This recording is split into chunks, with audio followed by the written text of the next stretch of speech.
finally won the hand of a prince. She's Catherine Elizabeth Middleton, a girl who's long dreamt of a special romantic destiny. You're fall in love with me. You'll marry me.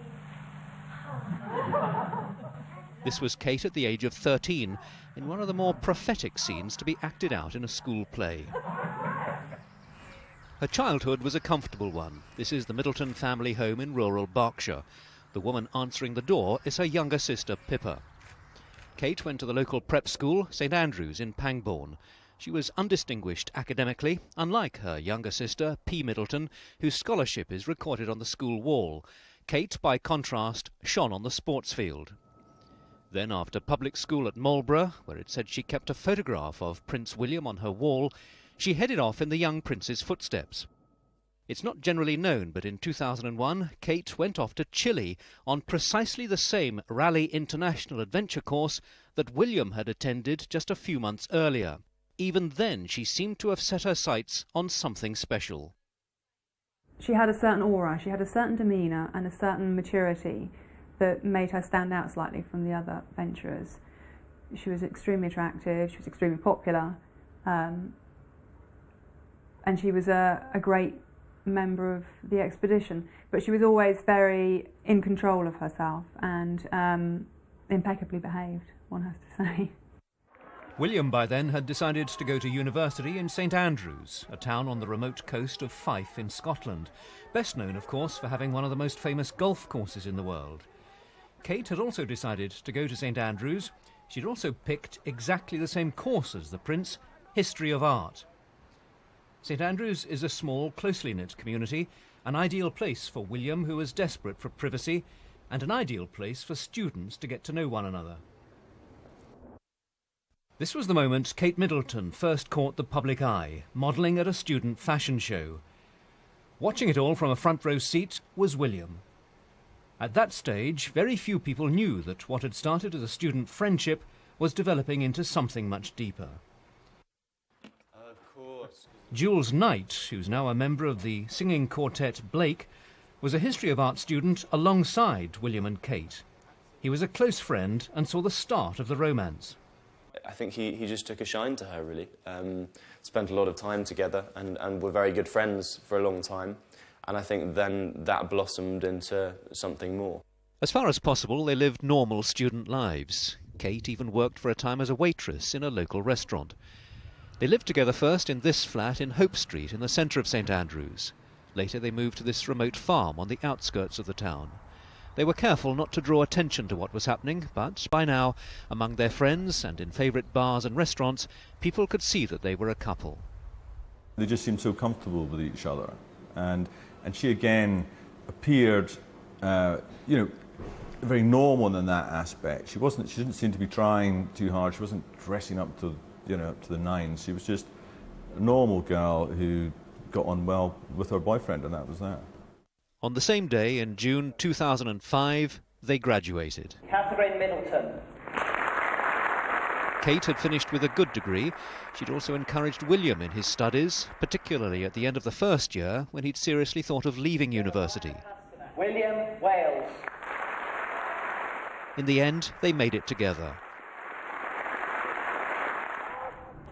By 2006, the relationship seemed to be on the firmest of ground, so much so that on the day William passed out from his officer training course at the Royal Military Academy Sandhurst, his special guest was his girlfriend. Kate Middleton stepped confidently onto the public stage at an event attended by the Queen and other senior members of the royal family. Then, in April 2007, the couple unexpectedly split up. William reportedly said that all the fun had gone out of the relationship. For Kate, the pressure was considerable, yet she's already shown that she has what it takes to cope with the strains of life within the royal family. William overcame his doubts, and a few months after the split, the romance resumed. Year after year, Kate has quietly been at William's side, supporting him in his career as an RAF search and rescue pilot. Now she will have to step out in her own right as a royal princess. And in due course, as William's wife, she will be Britain's queen. She's already had a limited introduction to what life as a royal is like, but it will be as nothing to what she will now face for the remainder of her life. Nicholas Witchell, BBC News.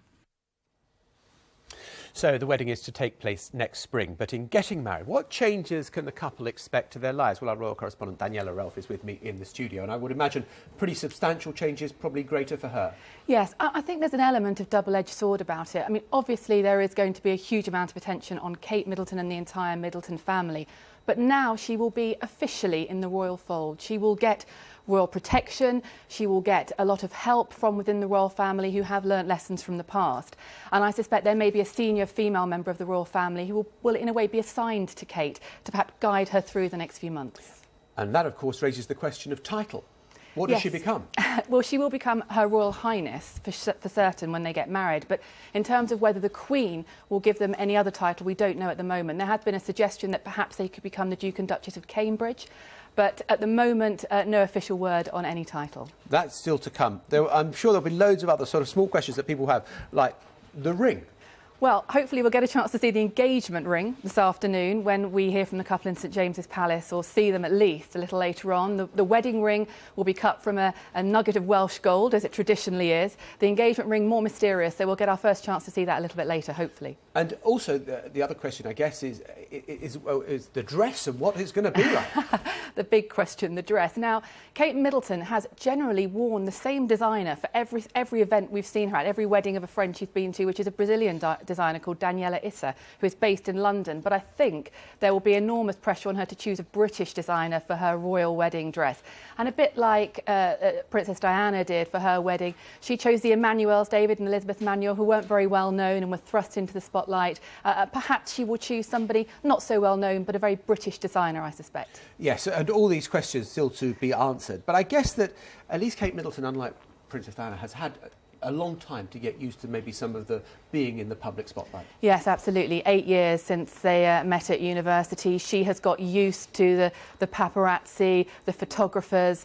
She is a very level-headed. She's a bit older than Princess Diana was, of course, when this was happening to her. And she has shown herself not to really be fazed too much by the attention. OK, Daniela, thanks very much indeed. Well, in a moment, we'll get reaction from our correspondent outside the Middleton's family home in Bucklebury in Berkshire. But first to RAF Valley in Anglesey, where the couple will live in North Wales when they're married. Well, Rhun ap Iorwerth is at RAF Valley for us now, whence Prince William is based. Rhun, let's just talk about this. I mean, it's not hardly a princess-style lifestyle that they'll be leading initially there in North Wales.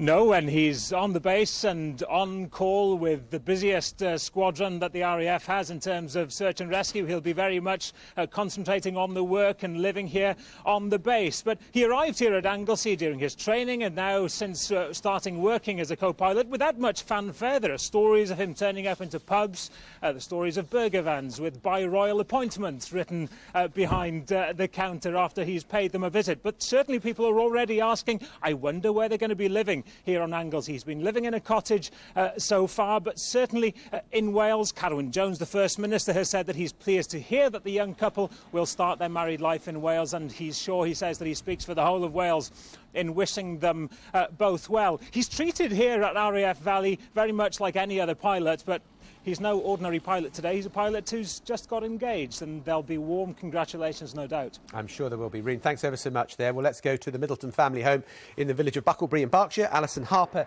is there for us. And Alison, that police car behind you there, I suppose, is a sign of how their lives are going to change as well.